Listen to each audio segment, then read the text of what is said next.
Okay, hi everyone. My name is Rebekah. I'm a postdoctoral fellow here at EAGxBerkeley. I did my master's here in civil engineering and then another in energy and resources in 2011. And then just last year in May, I graduated with a PhD in energy resources. And my focus was on power systems analysis and integrated energy modeling for the Global South. And that eventually led me into my concurrent position as a research director at Power for All. So as one of my case studies, I worked very specifically in Borneo, and particularly on clean energy alternatives to Borneo in Southeast Asia.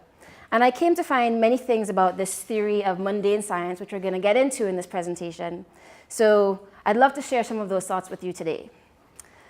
The Berkeley campus is famous for its innovation in sustainability science, and it's an incredibly inspiring place to be. But one thing I found over my many years here is that sometimes our academic definitions of cutting-edge topics tend to exclude some of the main issues that affect the largest number of people and that sometimes have the greatest impact on the environment. In our haste to find the newest solution or the most out-of-the-box technology, sometimes we miss the most looming problems.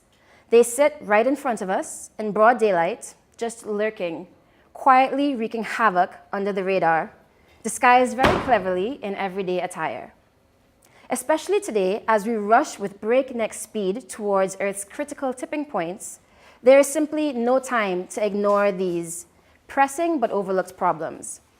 These problems that we call mundane. Because I'd like to argue that mundane solutions to mundane problems just may be the radical salvation that we are seeking as scientists. So today I want to tell you about my experience working in mundane science. And since we have limited time, I'm going to do that in the form of a story. A story about a problem that we have created in modern time, a problem that we now ignore, and a problem that could have disastrous compounding impacts on Earth's most sensitive spaces if we don't act soon. And you might be surprised by how simple the solutions are. Energy infrastructure is critical to the future of any rapidly emerging economy. Unprecedented rates of growth in the Global South have quickly raised the stakes for finding optimal energy technology mixes to keep pace with development needs. It's caused a resurgence in our interest in large-scale energy infrastructure, and in particular, the hydroelectric dam. Yet, the increasing number of projects that are deployed in developing countries over time that perform poorly with regard to the economy, to the environment, and public support illustrates that there's a major disconnect between planners, stakeholders, and our technical solutions. Are we trying to address the right problems? So let's dig into that a little bit by starting the story at the beginning. First, I'm going to take us through a look at where this resurgent interest is coming from. And then after that kind of global level discussion, I'll tell you a narrower story about what's happening in Southeast Asia. And after that, I'll talk about my particular case study in Borneo. Most importantly, I want to give you guys an update on what's been happening in the field and what the impacts of this kind of science have been. The economic separation of early industrializers from the rest of the world during the Industrial Revolution, often termed the Great Divergence, has characterized our global hierarchy for the past 2 centuries. But now a historic change is taking place. A great convergence is underway as less developed countries quickly adopt the technology, competence, and policies that propelled the developed world. Economists project that today's 4 most populous emerging markets, China, India, Indonesia, and Brazil, alone will make up 2/5 of global GDP by 2030. And the convergence is far beyond these 4. Today, the South as a whole produces about half of the world's economic output, up 1/3 from 1990. The United Nations Human Development Report 2013 states, never in history have the living conditions and prospects of so many people changed so dramatically and so fast. This change represents a global rebalancing far greater than experienced during the Industrial Revolution. The Industrial Revolution was a story perhaps of maybe 100 million people, but this is a story of billions of people. And that rebalancing is what's been called the global economic shift. In the past, the developing world depended on advanced economies, particularly the United States, to generate global growth, which trickled down to them when rich countries bought their exports. But this recession has overturned that old relationship. Emerging economies dodged the housing crisis that froze credit markets in the US and Europe and that threw the rich world into the worst downturn since the 1930s. As fear paralyzed financial markets in the rich world, developing countries just kept growing. And southern states have not just been tapping into global trade. They're also improving health, communication, and education services, which have supported this growth. And experts say that it's this combination of policies, population growth, and global economics that has allowed the middle class in the South to expand so rapidly. The United Nations projects that by 2030, more than 80% of the world's middle class will reside in developing countries and account for 70% of our total consumption and expenditure globally. So with this unprecedented improvement in human development, we of course are seeing an increased demand for very basic energy services. The EIA, the Energy Information Administration, projects that due to population growth, by 2040, the developing world will account for 65% of the world's energy consumption. And this is compounded by the fact that energy consumption per person is predicted to rise as well, as developing countries grow not only bigger, but richer, and as the middle income groups grow larger. Provision of these energy services entails a major infrastructural component, and as such, we are now witnessing a surge in large-scale energy infrastructure projects to facilitate industrial productivity and consumption in places where these activities weren't happening as much before. This pivot to the south is being called the global energy shift. Now, at the same time as the global energy shift comes the global climate shift, an increased global awareness of climate change and an international commitment to reducing emissions to stave temperature rise beyond a 2°C increase over pre-industrial levels. And just 2 weeks ago, we all saw this was affirmed as the Paris Agreement was ratified by over 140 countries. For years, many in the developing world said that richer countries created the global warming problem with their industrial emissions, so it was up to them to clean it up. And that's been a well-known sticking point in the past climate negotiations. But climate experts and now even officials from developing countries are saying there is no way that global warming can be kept below the international 2°C goal without dramatic limits in further emissions from developing countries.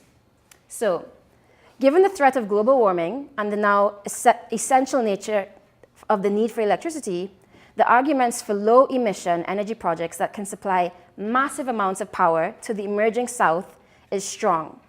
Enter the hydroelectric power dam. Historically speaking, dams and hydroelectric infrastructure, like the iconic Hoover Dam on Lake Mead, have always been on the international and national development agenda for modernization. During its boom day, the United States built over 75,000. Many of these projects were generally financed by international development cooperation agencies and multilateral development banks. The World Bank, for instance, is the greatest single source of funds for large dam construction. But the World Bank eventually came under strong fire for its lack of attention to the negative impacts of many of these projects, particularly with regard to population displacement. The late 1990s were characterized by escalating debates over large dams and fierce protests over a number of high-profile cases, such as India's controversial Sardar Sarovar Dam on the Narbada River. Studies found that since 1948, the World Bank had financed large dam projects which have been forcibly displaced on the order of 10 million people from their homes and lands. In fact, the World Bank was eventually forced to pull out of this particular project due to mounting pressure, and almost immediately their investments in hydropower declined. Actually, to decline by 90% between 1992 and 2002. And this translated into a noted lull internationally in funding for the dam during the 90s. But our global financial architecture is also changing during this time because of the increased amount of financial reserve that we're finding coming out of the South. Providing almost 20% of global investment flow, the South has now become a major source of foreign direct investment, with countries able to craft their own homegrown lending policies. Most importantly, though, is where the South is spending or where it's directing its investments, back into the South. The World Bank, the IFC, the World Trade Organization all acknowledge the dramatic uptake of South-South investment practice. In fact, it's projected that South-South trade will soon overtake that between developed countries. Essentially, national development banks and private investors from emerging countries such as China, Brazil, Thailand, and India have picked up the slack where the international investment left off. And this is what experts are calling the global financial shift. The slides are cut off at the top. I didn't even notice this whole time. Shall we just keep going? I think it's valuable. Okay. So together, with all of these global shifts happening at the same time, we have the ingredients for a great resurgence. The global energy shift is driven by the global economic shift, and together with the global climate shift, acts as a driver for low emissions energy infrastructure that delivers massive amounts of power. Hydroelectric dams ostensibly fit that description, and the global financial shift came just in time and now provides the massive amounts of new funding needed for such projects. And indeed, this is the technical shift that we are seeing. Globally, between 2005 and 2011, newly installed hydropower capacity outpaced new generation capacity from all other renewable energy technologies combined, driven by hydropower in Africa, India, and Latin America. At least 3,700 major dams, each with a capacity of over 1 megawatt, are either planned or under construction, primarily in countries with emerging economies. Experts say that following a period of such relative stagnation during the past 20 years, the current shift to hydropower dams is truly unprecedented in both scale and extent. So far, we've covered the story of what has caused the resurgence, right, in our global focus on large energy infrastructure, and in particular, the dam. But the B side, the flip side of that story, is about what the resurgence itself is causing. What researchers across various fields are noticing is that not only has the pace of hydropower growth been unprecedented, but the geography of where hydropower growth is happening is also unprecedented. This factor of geography is having a major compounding effect on impacts at a global scale.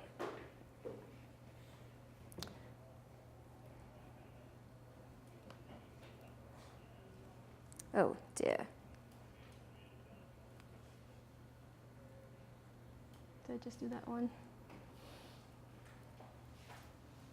Okay, now we're on the right page. So part of the problem is also that because of the changes in energy demand that we're seeing globally, the nature of where this energy demand is changing as well. And a lot of the energy demand that we're seeing is now coming from emerging countries in the south, as I said, that are in tropical and subtropical zones. And these subtropical and tropical zones overlap with many of our most critically important forests. Forests that are important for their global carbon stores, important as sensitive concentrated zones of ecological diversity, and also important for their cultural significance, as some of the last remaining areas of indigenous livelihood in the world. A recent study calculates that more than 40% of hydropower capacity under construction or planned will be installed in low and middle income countries, which fall in tropical and subtropical zones. So given the particular geography shift of where the surge is happening, there are enormous human, environmental, and cultural ramifications, both locally and for the global commons. In particular, new studies find the resurgence of large hydro projects are directly inducing a resurgence of population displacement and dispossession through the acquisition of new lands. This, for instance, is a photo that I took last year in Borneo. And these are headmen of different villages there. And together with dozens of other headmen and women across Borneo, they were participating in an Indigenous Peoples Summit, where they were talking about the new and increasing rate at which native lands are being acquired by the government through technically legal mechanisms. And this is coming at a time when, due to rampant environmental degradation, climate change itself, and urban migration, Indigenous communities are more vulnerable than they have ever been before to the implications of displacement. Furthermore, hydropower's reputation for low emissions has actually come under major scientific scrutiny in recent years. Reservoirs behind dam walls, like this one at Bakun Dam in Borneo, flood massive amounts of tropical vegetation, which, when it decays, releases methane and soil carbon. In many rocky regions low on vegetation and population, such as in Iceland or other northern mountainous regions, the production of electricity from hydropower is clearly a net gain in the battle against climate change. In Asia, Africa, and South America, however, masses of methane are produced from dams by the drowning of their tropical forests. In 2012, a study in the journal Nature Climate Change concluded that emissions from tropical hydropower in particular are often vastly underestimated and can exceed those from fossil fuel for decades, making them indefensible on the basis of global warming mitigation. Plus, a major impact of the decline of international development funding from the global finance shift that we talked about earlier has been a proliferation of projects that are largely managed outside of the international realm of conditionality or regulatory oversight. The problem with this model, of course, the switch to private finance of projects that have such massive externalities, is that it de-risks large projects for the private sector. National development banks, such as the Brazilian Development Bank, the China Development Bank, and the Development Bank of South Africa, The very banks that are now sopping up this hydropower market have abysmal records in terms of transparency and in terms of social and environmental safeguards.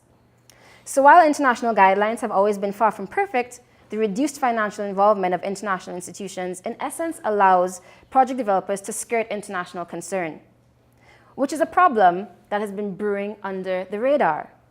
And since political attention often comes to vulnerable communities only when larger national or international geopolitical forces come into play, well, if the rights of such communities were invisible before, they are more invisible now.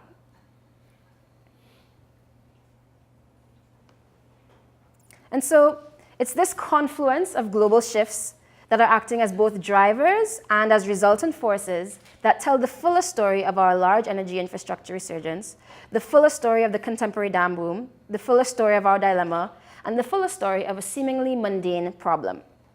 Deep tensions are now growing between civil communities and policymakers as decisions affecting resources, ecology, inhabitants, and industry are being made with little public consultation or open analysis of alternatives or trade-offs. The activism space around hydropower development has become increasingly violent with many high-profile murders and kidnappings, some even just last week. And this is not surprising as there is an established link in the literature between degradation of environmental security and the propensity for civil strife. So in focusing on this narrative of global energy and climate security, we're really actually missing the problems that our very solutions themselves are causing. There's clear need for a paradigm shift away from the dominant large-scale energy security discourse that has emerged out of these global shifts to a more comprehensive, scale-appropriate, and localized environmental agenda. How can our scientific methods step in here? Can we shift the shift? So let's transition here and take a deeper dive, and let me tell you about my particular case study on the island of Borneo. It's hard to avoid a discussion of Southeast Asia when you're talking about energy, as it's one of the fastest growing regions in the world. Much of the infrastructure developed that we have been discussing so far is being developed in Southeast Asia. And in particular, there's one particular project that I'd like to bring your attention to in the bottom right-hand corner. This is East Malaysia. And the government here has plans to build out at least 12 megadams in the central highlands of Borneo to attract energy-intensive industry to the state. While the current peak demand in the state is 1.2 gigawatts, now met by a mix of diesel, coal, and natural gas, over the long term, the government plans to build out about 20 gigawatts of hydroelectric capacity through a series of 12 dams. The 6 of these are scheduled to be completed by 2020, with 3 major ones already under different stages of development. In 2012, the first of these projects, the 2.4 gigawatt Bakun Dam, became operational. And in 2013, the 944 megawatt Marum Dam was completed, and its reservoir is now currently being filled. And the third, the 1.2 gigawatt Baram Dam, is the next in line for construction. These dams are gaining notoriety because basins such as the forested Baram Basin, which is the next basin scheduled for dam construction, are home to numerous indigenous and ethnic minority groups, such as the Kayan, the Kenyan, Iban, and the Penan people. Dozens of villages string along these rivers on land historically and legally acknowledged through native customary rights. The dams will displace together roughly 30 to 50,000 people, and together they would flood over 1,275 kilometers squared of land. This is particularly significant given, of course, Borneo being one of our global and ecological hotspots, both for biodiversity and for evolution. So especially given, as we mentioned before, the long-term emissions that are related to tropical dams, we can imagine the amount of emissions that are going to come from flooding this old standing primary tropical rainforest. And that all makes the dams a questionable energy decision and has created massive protest on the ground, especially as native lands are being acquired right now for the building of the Baram Dam. Oh, this is so weird. Okay, so this story is obviously highlighting a number of contemporary issues in hydro development and decision-making, in particular, discriminatory use of the law to deny access to rights. And theorists say that the energy demand and climate change narrative is quietly being co-opted by various state and private interests and now justifies very controversial schemes. And these schemes are silently having very disastrous impacts. The Borneo case study is just one. It's representative of thousands that are happening all across the world right now. A critical analysis of the study thus involves questions beyond just technical energy options. We have to think about how development planning takes place, which stakeholders are able to participate in that conversation. We have to have a discussion of land rights and allocations, access to rights, wealth distribution, political interests, public discourse, as well as those more technical valuations of energy resources. So what are the implications for energy planning in this light? How can our tools fit into this discussion about development pathways for emerging economies? That's where the RAIL lab group comes into play.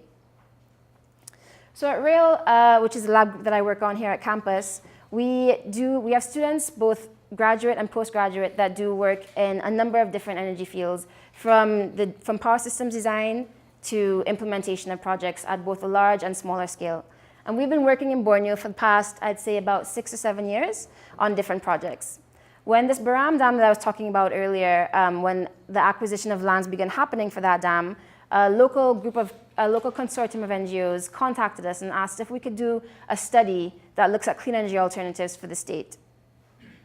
So between March 2013 and March 2015, I made over 7 visits to Malaysia, totaling 7 months, and conducted interviews with everyone, from researchers to government agencies, village leaders, civil society groups, project developers, academic and research institutions, NGOs, consultants, journalists, activists, politicians, everyone, just to try and get a sense of a clear understanding of the forces that are at play.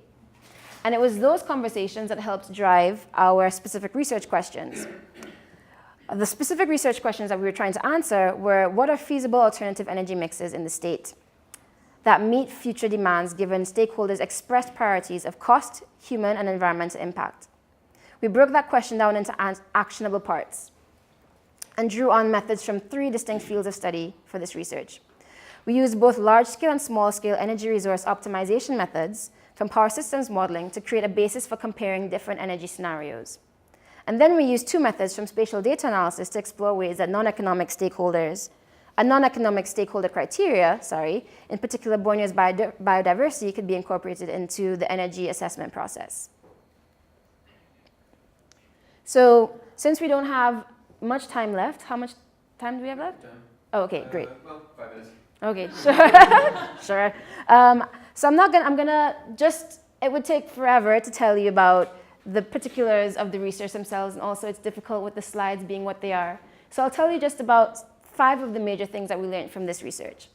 So the first thing that we did was just looking at historical and predicted demand on this island of Borneo. We did an assessment. We created using different assessment assumptions of potential growth into the future. We looked at different demand scenarios. And this right here on the bottom is business as usual growth in Borneo. And this right here on this higher blue line, the lighter blue line, is growth at a 16% rate. And that's what the government is projecting is going to happen in order to need all of these dams. And 60% growth is astronomical. That's not very realistic in terms of economics. So that right there was our first find, is that sometimes the energy demand narrative is justifying things that may not necessarily be necessary. The second thing we found was that given, this is a graph of energy capacity that's currently on the grid system. And you can see the colors are corresponding to different types of energy technologies. That red line there is this 7% growth rate here, the second line. So what we're seeing is that even under a 7% growth rate out into the future to 2030, there's more than enough capacity already on the grid system in Borneo to satisfy. In addition to that, we found that we did a study, as I said, using an optimization model, which allowed us to think through, well, what other kinds of resources could we potentially be using instead of hydropower? So what an optimization model does is it basically says, tell me about all of the energy resources that you have in your particular area, so solar, wind, biomass wastes, hydro. Tell me something about those particular resources, about their potential. Tell me about your energy demand. Tell me about your technology costs. And what an optimization model does, it's a mixed integer linear algorithm. But it basically says, I will find the solution with your energy resources to satisfy your demand, but while minimizing your cost. And so that's what these solutions represent. And we won't get into the specifics of these graphs right now. The only thing that I want you to take away from this is this total cost curve here. This blue, that's the dam scenario. And these are other scenarios that our program generated for us that show both the inclusion of solar and, in particular, biomass waste. Sarawak, this particular state that I'm talking about, is where a fifth of all of the palm oil in the world comes from. So it's a largely agricultural economy, and there's this huge resource there that's just sitting, all of this waste, and not being used. We did another study as well that looked at biodiversity impact, because that's something that's very difficult to capture in optimization modeling. So what we did here was we took data from the IUCN and mapped it over Borneo. We took species range data and mapped species ranges one on top of the other, so that for any particular cell across the entire island, we could say how many species live or have habitat in this area. And then you can combine that with population density data, and you can say, well, how many individuals of how many species live in this particular area? Then you overlay that with the particular areas where the dam is, or the dams, any kind of project you can actually apply this method to once it has a land footprint. And you can see particularly how many species would be affected, the total number of species that would be affected, and we also did a study on extinctions. What we found was that because of where the dams are meant to be built in these high-density regions, about 2/3 of all birds and mammals would be impacted. None of the species we found would be going extinct, but we found that about the numbers here, 34 million mammalian species and over 100 million bird species, not species, sorry, individuals would be impacted. So these kinds of tools, and then we did a third study, actually, I should mention very, very briefly, that looked at rural electrification. If these communities want to stay where they are, can they still be satisfied with, can their basic needs still be satisfied? So we did another smaller scale optimization study that looked at, for a particular rural community, what kinds of resources exist within that area, and can those resources be used to satisfy rural electricity demand? What we found is that there's great solar resource in Borneo, but obviously the hydro resource, which is so fantastic, means that microhydro is a fantastic solution. And actually, the microgrid and the microhydro technology in itself has come to take on social symbolism for the indigenous environmental movement that lobbies to save the Baram River. So we published all three of these different studies. This is one that's ongoing right now, where we're trying to think through a multi-criteria decision support tool. So if you have information on your energy resources, this is, for instance, our information on our potential solar resources. We know where biomass resources are, where the dams are. We know where all of our electric utility lines are. If we know those things, and we also know where biodiversity hotspots are, we know where populations are, we can create sort of this multi-criteria decision support tool that helps us say, where are the opportunities for investment? And so we're building this tool out right now. So because the research questions came from a bottom-up need, we wanted to make sure that the results were presented in forms that could speak to those bottom-up levels as well. Besides journal publications, we worked with a Berkeley-based NGO called the Borneo Project to produce short summaries of the work in lay terms, which were distributed locally. The Borneo Project also made a film series about Borneo, which highlights this work and that of other researchers at Berkeley and Oxford. And the films are now in English and Bahasa Malaysia, and have been distributed far and wide on the ground through social media, at film festivals, and the like. So with all of that circulation, we basically went on a roadshow over the last 2 years. We visited blockades, we spoke at remote villages, hundreds of people came out to hear. We spoke at indigenous summits, on the radio, at seminars, and workshops in more urban areas, and at some more highly visible conferences in Kuala Lumpur. Meanwhile, the grassroots groups continue to do their work as well. They recently celebrated the 2-year anniversary. Of course, our local project partners have been doing what they do best, continuing to install new microhydro projects in villages across Borneo to promote rural energy access, rural economy, and rural autonomy. Tony Bung, the group that we work with down there, now has installed 26 community microhydro projects to date, 11 of those being in our particular case study area in Sarawak. And here are just a few of those. So it's been interesting to watch the ways in which our research and this story has been adopted and picked up by different stakeholders over time. Our research has been published in The Time, on Mongo Bay, by International Rivers, by the World Rivers Review, in many, many, many different local newspapers.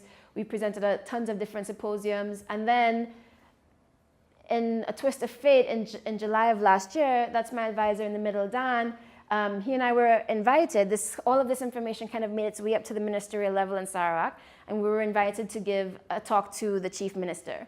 And Dan basically explained a lot of the work that we had done, and at the same time, grassroots partners presented over 80,000 signatures to the minister in solidarity, requesting for the dam to be cancelled.